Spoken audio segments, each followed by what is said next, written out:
Ce sont vraiment les deux outils qui ont été les plus utilisés dans l'histoire de l'humanité pour la récolte des céréales. Alors comme vous pouvez le voir, on a démarré la moisson du blé. Alors je vais vous montrer un petit peu comment on procède pour la moisson, pour mettre en gerbe.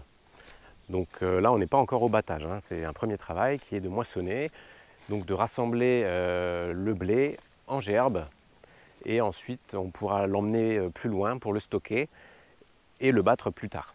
Alors déjà premier point, on a quand même pas mal de dégâts des moineaux, ils nous ont quand même vidé énormément d'épis.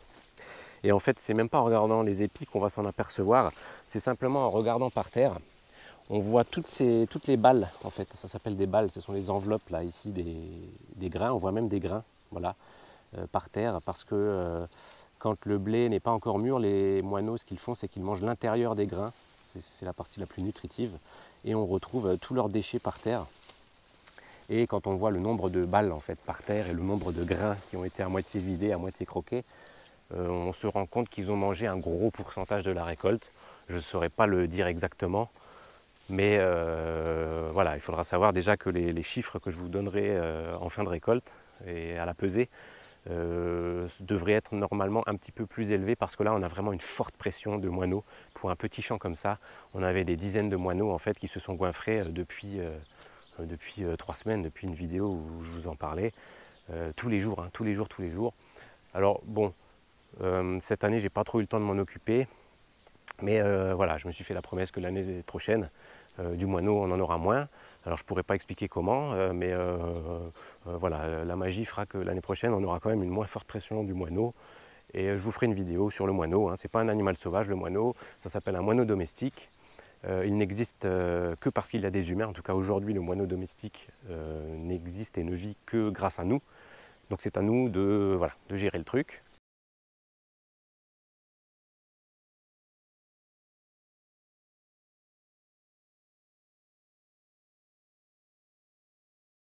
Mais sachez en tout cas que l'année prochaine, on va régler. D'ailleurs, ils sont en bas. En fait, là, je suis en train de vous parler. Ils sont dans le bas du champ en train de me bouffer les épis. Et d'ailleurs, ils continuent à venir s'attaquer aux épis sur les gerbes. Vous n'aurez peut-être pas une aussi forte pression du moineau chez vous. Et donc, les chiffres que je vous donnerai, il faudra les gonfler un petit peu. Et vous aurez normalement des plus belles récoltes que ce qu'on va faire nous. Mais bon, c'est pas grave, on a encore de quoi faire, c'est pas un problème. Alors, le blé en lui-même, avec toute la pluie qu'on a ramassée depuis un mois, il est un tout petit peu gris. Mais ça va encore. En tout cas, il n'a pas eu de maladie, on n'a pas eu de rouille, on n'a pas eu de gros problèmes sur le blé.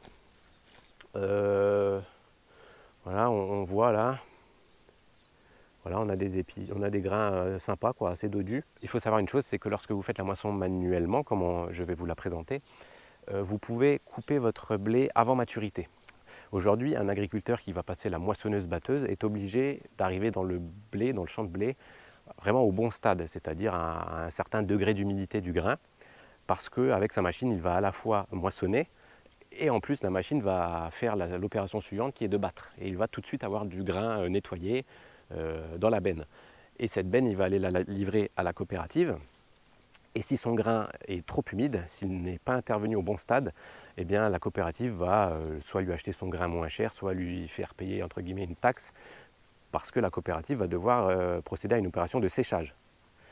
Donc c'est très important aujourd'hui dans les moissons d'intervenir au bon stade. Alors vous, si vous faites du blé chez vous et que vous faites de la moisson manuelle avec mise en gerbe, ce n'est pas un problème d'intervenir plus tôt. Si on regarde, on voit qu'on a encore des tiges là un petit peu vertes, vous voyez. Et si je regarde certains épis, on a aussi des grains qui sont encore un petit peu humides, qui ne croquent pas sous la dent, mais aucun problème, vous pouvez mettre en gerbe et le grain continue à mûrir en gerbe, il continue à sécher en gerbe et le jour du battage, il sera à point. Voilà, ça c'est important à comprendre, qu'on n'est pas pressé par le temps quand on fait les choses comme ça. Vous n'êtes pas pressé par le temps, c'est pourquoi vous voyez, nous là, on pourrait se dire, allez hop, on fait tout le champ cet après-midi, on n'a pas envie de bosser à 30 degrés en plein soleil. Voilà, vous pouvez bosser tous les soirs, vous pouvez faire 1h30, un petit peu comme on fait, 1h30 tous les soirs, et vous pouvez ramasser un truc comme ça en 4-5 jours, voire même si vous êtes une petite équipe, en 2 jours, en bossant 1h30 sur 2 soirs, vous ramassez le champ, quoi. Voilà, donc ça c'est à retenir. Hein, c'est pas au jour près, c'est pas à l'heure près, alors qu'aujourd'hui c'est vrai qu'avec les grosses moissonneuses batteuses et la météo, c'est assez stressant pour les agriculteurs, hein, il faut vraiment intervenir au bon moment. Alors j'ai eu quelques questions sur le blé. Donc c'est un blé qui est quand même assez haut, parce que nous on a besoin de paille pour les vaches. Alors clairement, hein, ça c'est rien, ça c'est 3-4 jours de paillage des vaches en hiver. Hein. Ce n'est pas avec cette production de blé là qu'on a assez de paille pour nos vaches. On achète de la paille à des agriculteurs pour pailler les vaches en fait. Mais nous, ça nous intéresse d'avoir quand même des pailles assez hautes. Vous verrez ensuite aussi pourquoi ça nous intéresse d'avoir des pailles assez hautes. Je vous expliquerai ça. C'est par rapport à la récolte et par rapport après au battage. Donc c'est une variété de blé dite moderne, qui est sans barbe. Alors sans barbe, pourquoi? Parce que les barbes, alors on a quelques épis barbus, attendez, je vais en trouver dans le champ, parce qu'il en ressort toujours un petit peu. Ici, il n'est pas très joli, il n'est pas très gros, mais c'est quand même représentatif. Donc ça c'est un épi barbu, vous voyez, il a des barbes. Et en fait, lorsque vous battez ça à la manière que je vous présenterai en fait, manuellement, ça vole un petit peu partout. Et ça vient se glisser sur votre peau, ça vient là partout sur la peau, c'est de la silice, c'est horrible en fait, c'est horrible de battre des trucs comme ça. D'ailleurs, lorsqu'on a équipé les premiers agriculteurs avec des moissonneuses batteuses, il n'y avait pas de cabine, et quand ils battaient des trucs comme ça, c'était horrible hein, pour eux, ça grattait de partout, en plus en plein soleil, c'était vraiment horrible. Alors certains disent que ça empêche les moineaux de manger. Alors dans un champ comme ça, en effet, hein, les quelques blés barbus qui sont présents, ils ne vont pas y toucher parce que c'est un peu plus emmerdant pour eux d'aller manger ça. Mais je peux vous assurer que quand vous avez un champ complet de blés barbus, ça ne les arrête pas. Absolument pas. La première année, j'avais mis des blés anciens barbus, ils m'ont tout déglingué aussi. Donc c'est pas tellement intéressant. D'autres disent que par contre ça peut être intéressant sur le gros gibier dans les grandes parcelles céréalières. Les sangliers n'aiment pas rentrer dans les parcelles de blé barbu et de céréales à barbe en général, parce que bah, pareil ça les gratte et ils détestent ça. Voilà, ça c'est ce qu'on dit, je ne sais pas si ça se vérifie. Voilà, donc après chacun fait son choix, hein, si vous voulez des blés à barbe, après ça peut être assez joli, hein, il y en a des beaucoup plus jolis que ça, mais bon, il faut savoir que lorsque vous allez battre, ça va gratter, hein, tous ces petits poils de silice là qui vont voler partout, c'est très très désagréable. Voilà, donc on a des épis un peu comme celui-là, donc hop, on va faire l'opération de battage en direct. Alors là, j'ai battu mon blé et là, j'ai vanné mon blé. Voilà, donc on a ça. Oh, c'est des grains assez sympas. Bon, on en a vu des plus jolis, mais on est assez content. On verra à la fin ce que ça donne. Cette année, je ne suis pas passé dans la parcelle pour sélectionner les plus beaux épis. J'ai même pas de raison à vous expliquer parce que je ne sais pas pourquoi j'ai pas fait ça. On a directement attaqué la moisson, puis là j'ai plus envie. Par contre, la sélection, on va la faire beaucoup par le tamisage et on sélectionnera les gros grains parce que d'expérience, je vois clairement que les gros grains sont dans les beaux épis. Les petits épis rabougris, ça donne des tout petits grains chétifs, pas beaux. Donc forcément, par la sélection avec le tamisage, on devrait normalement l'année prochaine ressemer plutôt des plantes qui avaient des beaux épis avec des beaux grains dodus. Et on va plutôt faire ça cette année. L'année prochaine, ça ne m'empêchera pas peut-être d'aller dans le champ et de refaire une sélection sur les beaux épis comme j'ai fait l'année dernière. Mais voilà, après on peut de temps en temps faire changer ses méthodes de sélection. Ça peut être aussi assez bénéfique. Parce que des très beaux épis, peut-être qu'ils contenaient des grains très moches en fait. Donc je préfère sélectionner sur le grain et vraiment avoir des beaux grains dodus. Je pense que génétiquement, si on sème des gros grains dodus, on devrait avoir l'année d'après des gros grains dodus. Voilà.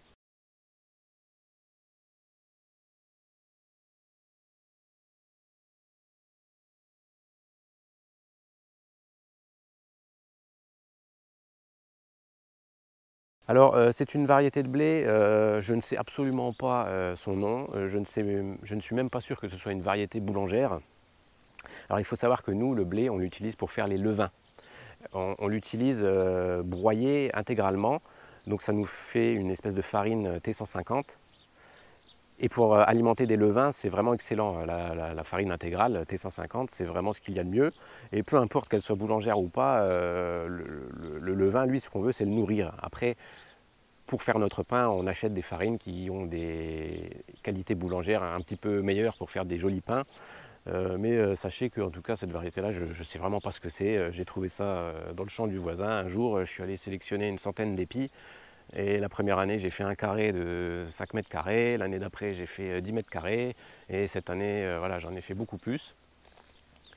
Mais voilà, moi j'aime bien sa tenue. Alors il faut savoir que pendant près de 10 ans, j'ai essayé de cultiver des variétés anciennes, plus de 10 variétés anciennes, que ce soit dans ma région d'origine ou dans cette région-ci, j'ai toujours eu des problèmes de verse, toujours. Je n'ai aucune variété ancienne, en tout cas sur les 10 que j'avais à disposition, qui s'est bien comportée. Et c'était l'horreur à ramasser, et moi ça ne m'intéresse pas de ramasser du blé par terre.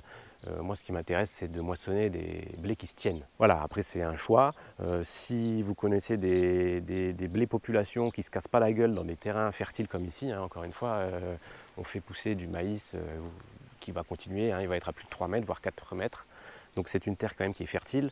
Et les blés anciens en fait sont faits pour des sols beaucoup moins fertiles. Et cet excès d'azote, ça les fait verser à coup sûr. Donc au potager, moi, les blés populations, je n'y arrive pas. Peut-être qu'on peut trouver des variétés sélectionnées du début du siècle dernier qui auraient une tenue un petit peu comme celle-là.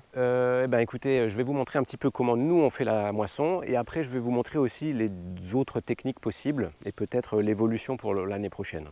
Alors déjà, je vais vous présenter les outils qu'on utilise principalement. Donc ce sont des faucilles à dents.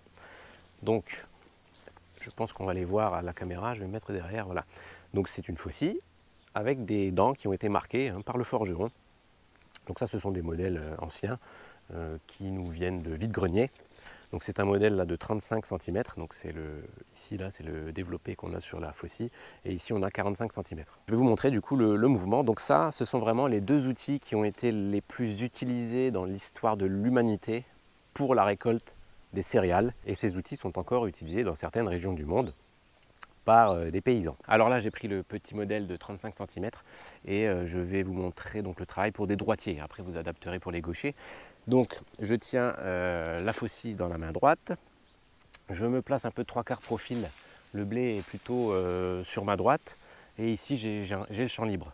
Et vous allez voir pourquoi. Alors, il faut savoir que en fonction des régions du monde, en fonction des céréales, en fonction de l'épaisseur de tige, en fonction de la culture, simplement des gens, il y a plein de façons de faire. Et là, je vais vous montrer deux façons de faire ici, en tout cas qu'on pratique ici, avec la faucille à dents. Donc, l'idée, c'est d'attraper une touffe comme ça de la main gauche, de tirer, et on se retrouve avec une touffe de blé qu'on va venir tout de suite déposer à gauche. C'est pour ça que ici, on est dans le champ qui a déjà été récolté, et là, on a le champ à récolter. Voilà, donc après on se positionne déjà comme on veut en fonction de sa souplesse. Voilà, donc je vais le refaire au ralenti. Donc main gauche, on attrape une touffe, on place la faucille et ensuite on tire. Voilà, à savoir que cette faucille-là ne s'utilise pas comme ça, hein. On ne tape pas avec une faucille à dents. Avec une faucille à dents, vraiment, on attrape la touffe, on place la faucille et on tire. Donc en vitesse réelle, on a quelque chose qui ressemble un peu à ça, quoi. Voilà. Alors sachant que notre blé quand même il a une tige très très épaisse, et donc en fait en fonction de l'épaisseur de la tige de votre blé, vous allez prendre plus ou moins des grosses épaisseurs et des grosses poignées. Et donc on a une deuxième manière de faire, et en fait la main gauche va venir dans l'autre sens, c'est-à-dire je vais venir chercher une touffe de blé avec la faucille, je la rabats un petit peu, j'attrape avec ma main gauche, je tire, et en fait tant que j'arrive à en mettre dans ma main, je continue le mouvement. Je viens chercher une tige de blé, je place la main gauche, je tire. Et je remplis ma main en fait avec du blé. Voilà. Et quand ma main est remplie, hop, je viens poser là. Voilà, donc là je vais vous montrer en vitesse un petit peu réelle. Donc on fait comme ça.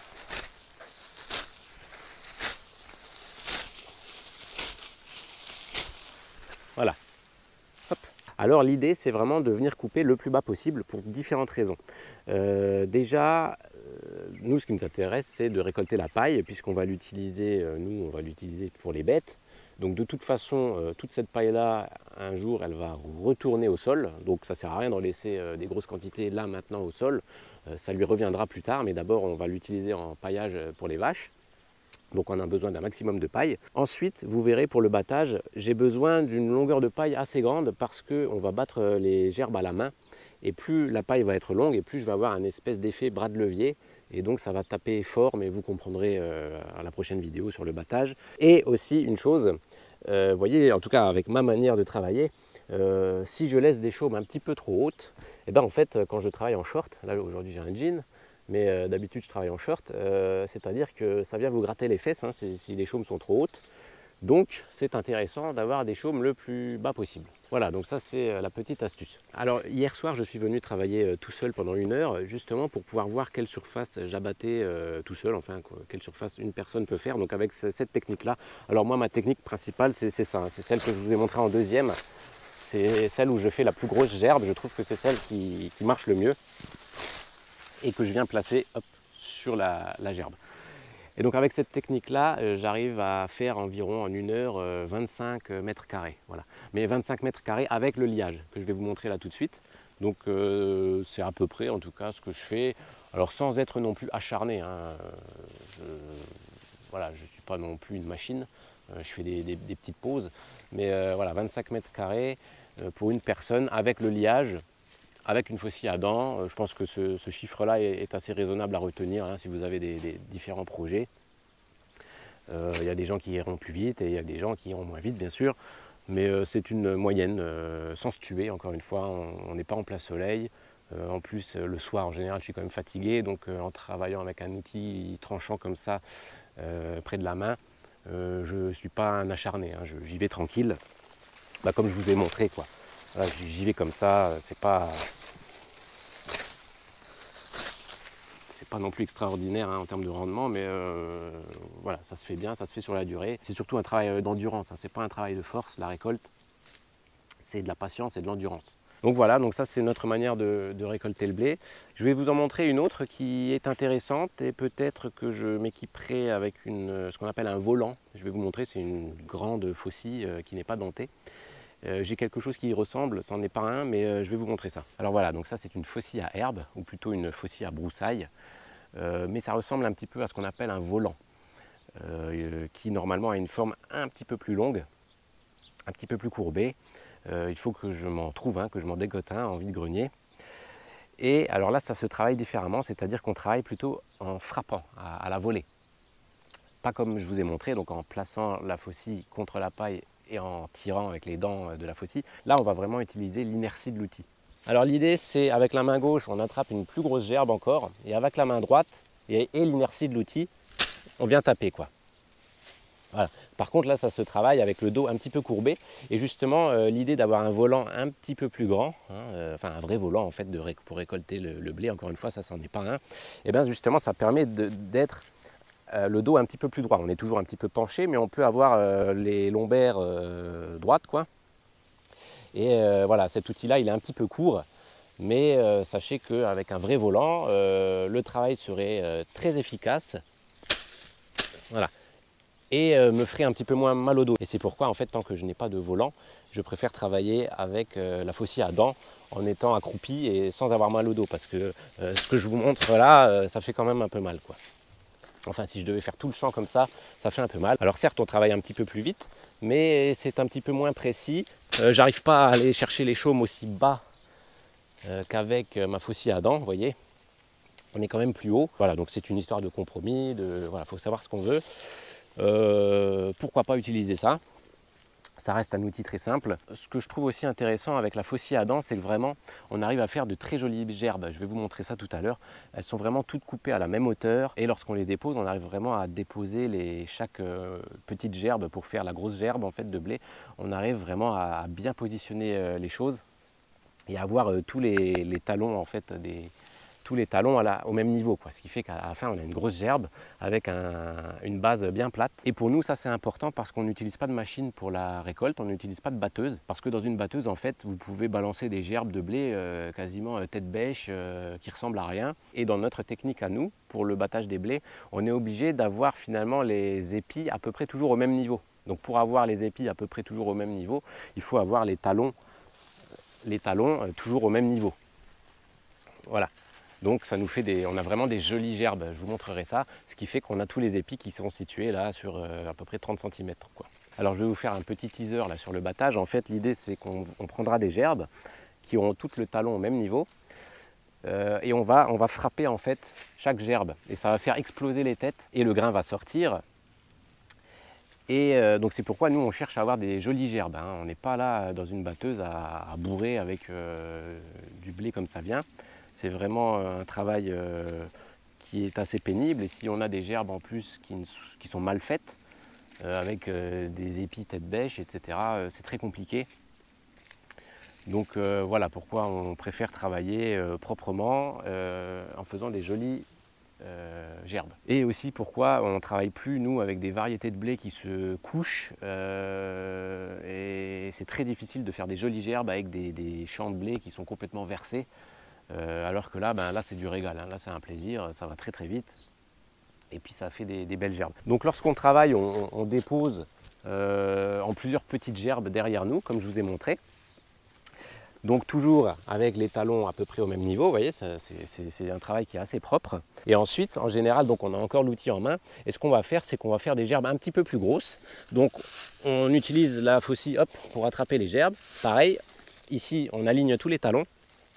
Et ensuite on va lier cette gerbe. Alors nous on utilise de la ficelle bleue parce que c'est une ressource quasi inépuisable dans les campagnes, hein, pour ceux qui ne savent pas.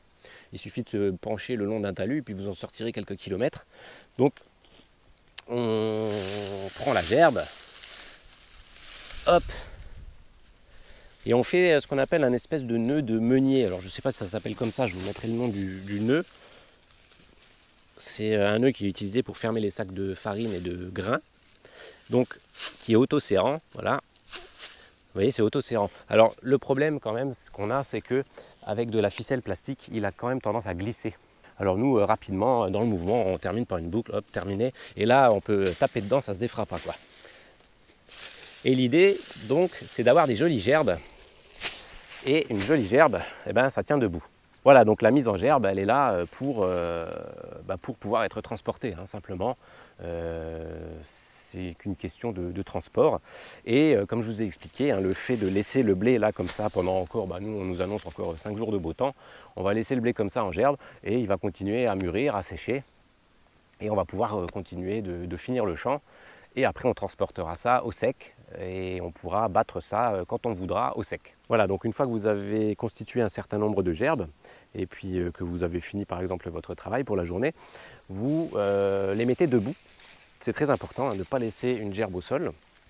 Alors nous on procède comme ça, on en met une debout, après on en met deux de chaque côté et ensuite on en met deux autres de chaque côté. Voilà, ça fait un espèce de trépied et ça tient plutôt bien.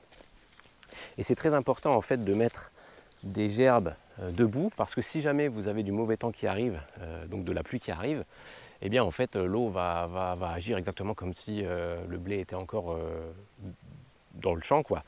Et alors je ne vous parle pas de 15 jours de mauvais temps. Alors si vous avez 15 jours de mauvais temps, vous rentrez ça sous un appentis dans la grange ou je ne sais pas où, ou vous faites un espèce de chapeau en mettant une gerbe à l'envers. Bon, il y a plein de techniques paysannes, hein, mais bon, ça c'est des trucs d'un autre temps, c'était pour des grandes surfaces.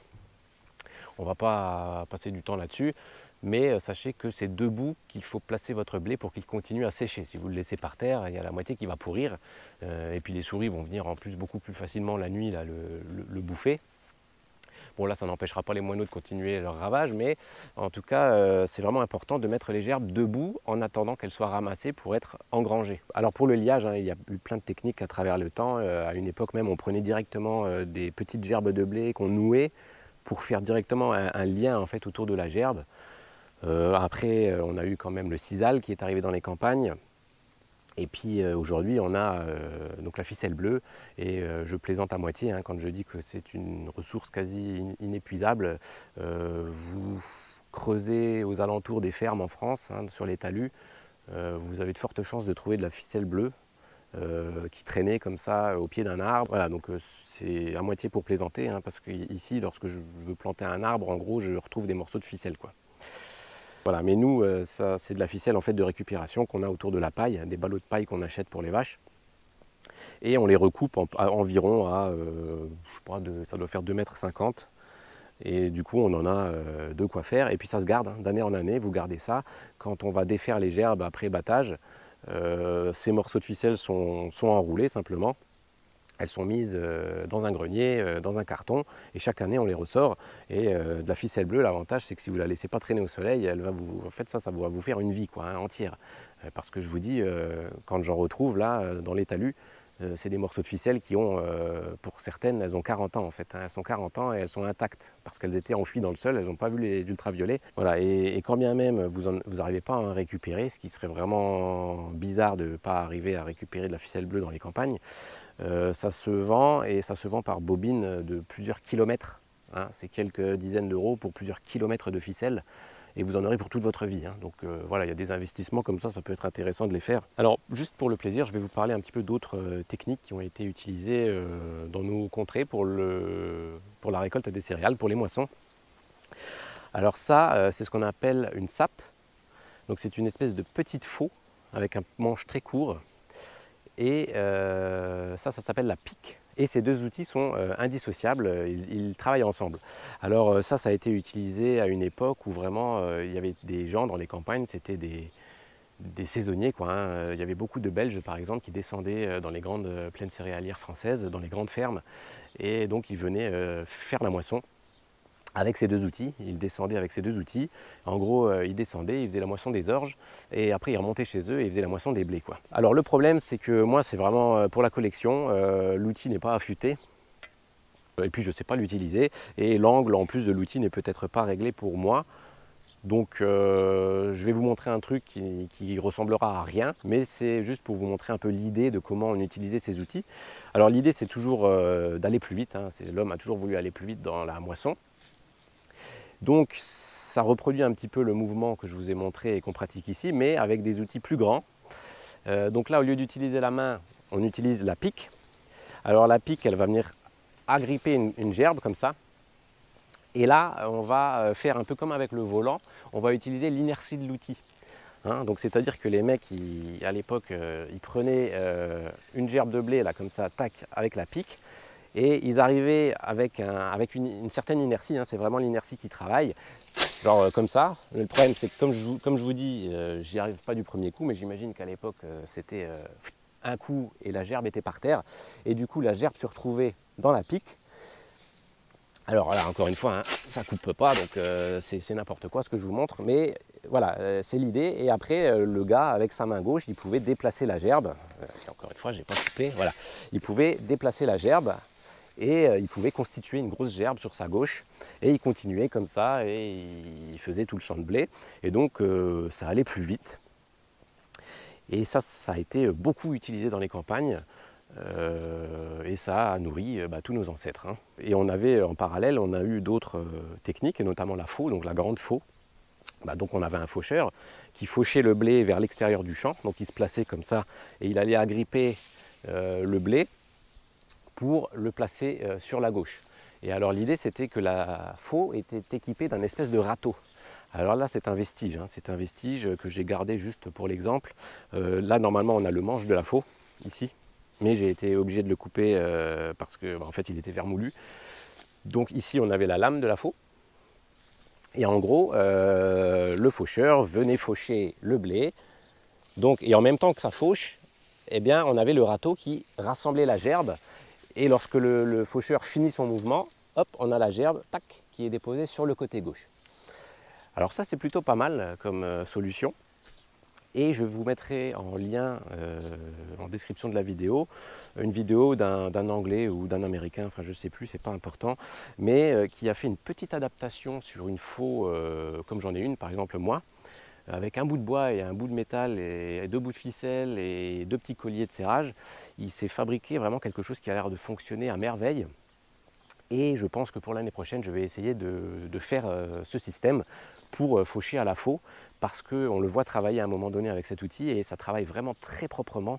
Il dépose vraiment des gerbes sur le côté du champ, et après, on n'a vraiment aucun mal à faire des jolies gerbes, hein, avec les talons tous au même niveau. Donc voilà, ce sera en description. ça peut être vraiment intéressant à travailler. Voilà, donc ça c'est un petit peu toutes les techniques qui ont été utilisées pour la récolte des blés au cours des siècles passés. Et puis après on est passé à la moissonneuse lieuse, donc c'était une machine tractée par des animaux qui fauchaient et qui rejetaient sur le côté des gerbes. Donc ça avait déjà grandement facilité le travail des gens, sauf que ça les obligeait encore à venir chercher les gerbes et à les battre dans une grande machine à la ferme. Et après, on a inventé la moissonneuse batteuse. Alors là, c'est formidable, c'est une usine sur roue en fait. Elle fait en 20 secondes, en fait, la machine, elle va faucher, battre, trier. Et on se retrouve avec un grain quasiment nickel. Et alors que moi, ça va me prendre déjà plusieurs heures à ramasser ça. Après, ça va me prendre encore du temps à battre. Et après, ça va me prendre encore du temps à vanner. Voilà, donc ça, c'est juste pour vous faire comprendre que vos vies actuelles, que si vous pouvez vous asseoir dans un canapé aujourd'hui, c'est parce qu'en fait, on a inventé la moissonneuse batteuse et qu'on a beaucoup de pétrole pour les faire fonctionner. Il faut vraiment comprendre ça. Vos ancêtres, c'est pas parce que c'était des couillons qu'ils étaient dans les champs, c'est parce qu'ils n'avaient pas la moissonneuse batteuse. Et du coup, de faire ça, en fait, ça vous montre à quel point on vit une époque assez incroyable et que le pétrole, c'est bien de le conserver pour les générations d'après et de ne pas tout brûler tout de suite. Voilà, donc vraiment, on vit une époque formidable. Mais voilà, se faire un petit champ comme ça, quand on a le temps, quand on a la place, c'est intéressant parce qu'on comprend, on comprend plein de choses de l'histoire de l'humanité. C'est intéressant. Voilà, c'est vraiment un travail à faire au moins une fois dans sa vie. Parce qu'on comprend, on comprend qui étaient nos ancêtres. Bon, eh bien, à la prochaine pour une autre vidéo.